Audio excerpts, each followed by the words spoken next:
In this question, we are given a triangle with three vertices A, B, and C. A, as you can see, is at the origin. C is 14 along the x direction, and B is off in the first quadrant. And our task is to be able to figure out the circumcenter of the triangle. And you may know circumcenter is essentially a center of the circle for when a circle is actually inscribing a triangle, right?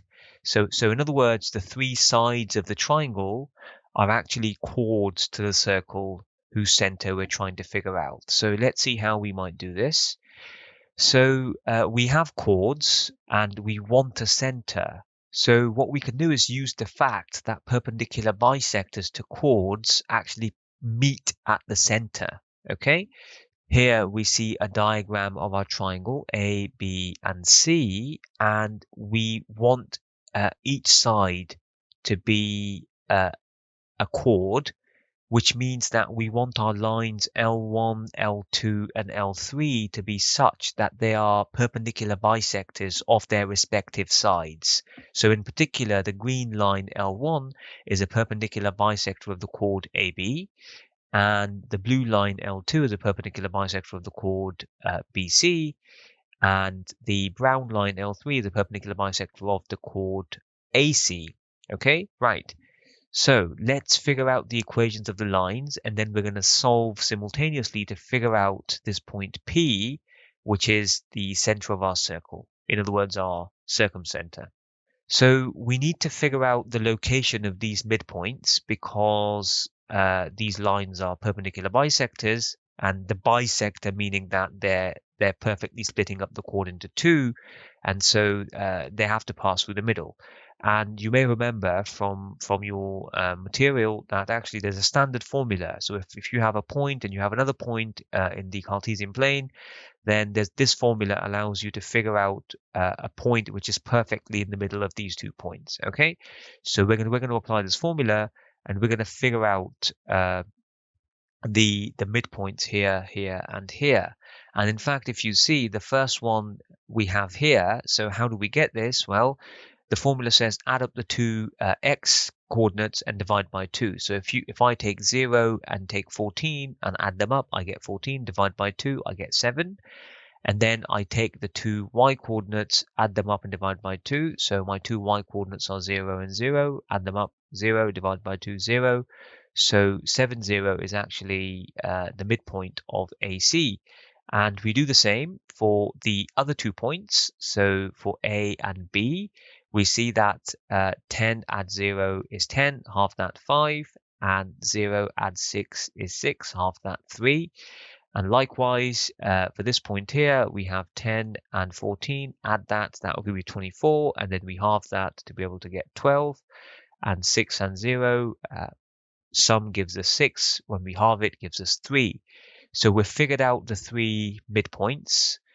Now we're in a position to actually calculate the equations of each of these lines. So first of all, notice that L3 is actually a vertical line. It has to be vertical because it's perpendicular to my x-axis and the x-axis is horizontal. So because it's a vertical line, it's going to have a very simple equation. The equation is going to be x equals 7. 7 because the point there is 7, 0. All right. So we've got the equation of line L3. Now let's figure out the equation of line L1. First of all, we need a gradient. We need a gradient for this green line. And it's not obvious how to work out the gradient of this green line. So what we're going to do is we're going to work out the gradient of the segment AB and use the fact that the green line is perpendicular to the segment AB. Okay, so the gradient of AB, we're going to use the gradient formula, which is change in y over change in x. So this is my x2, y2, and this is my x1, y1.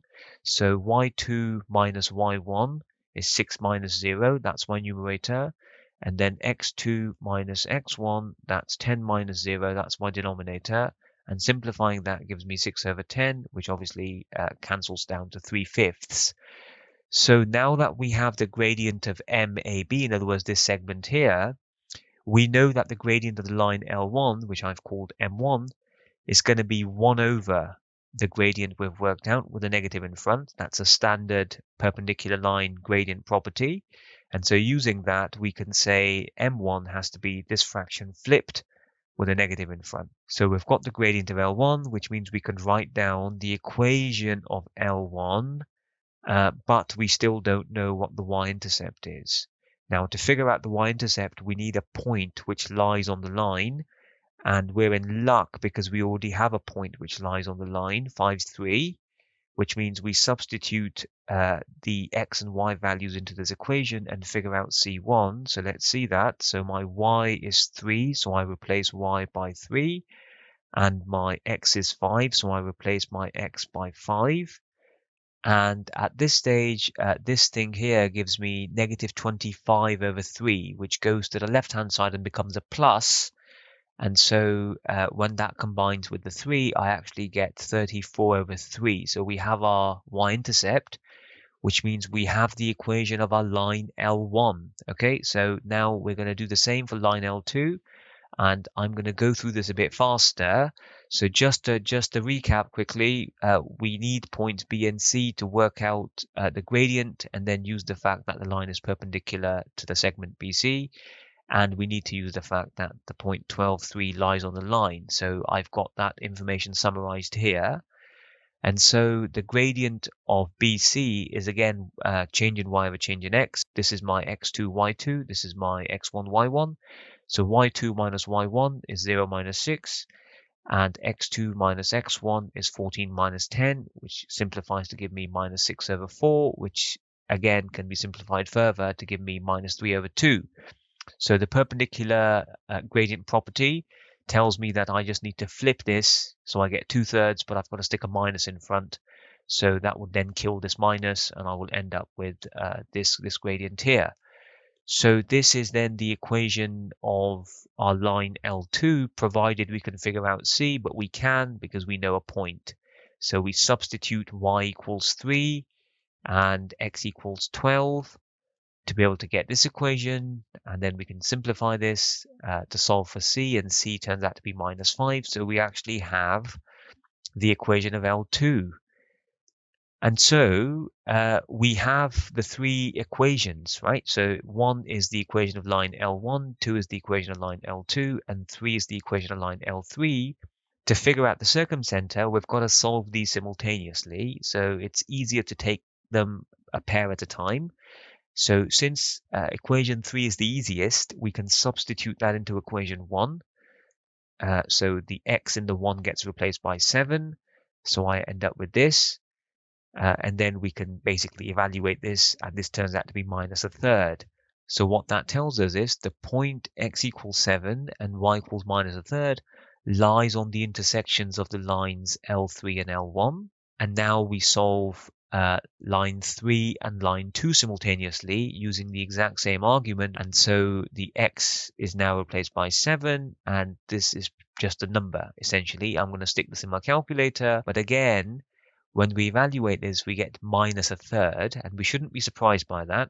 So what this means is the lines L2 and L3 actually meet at the point x equals 7, y equals minus 1/3. So what we have shown is that this point lies on the intersection of all three lines, and therefore it must be the circumcentre. So we have answered our question. This is our circumcentre. Okay, I hope this has been useful. If it has, then consider subscribing.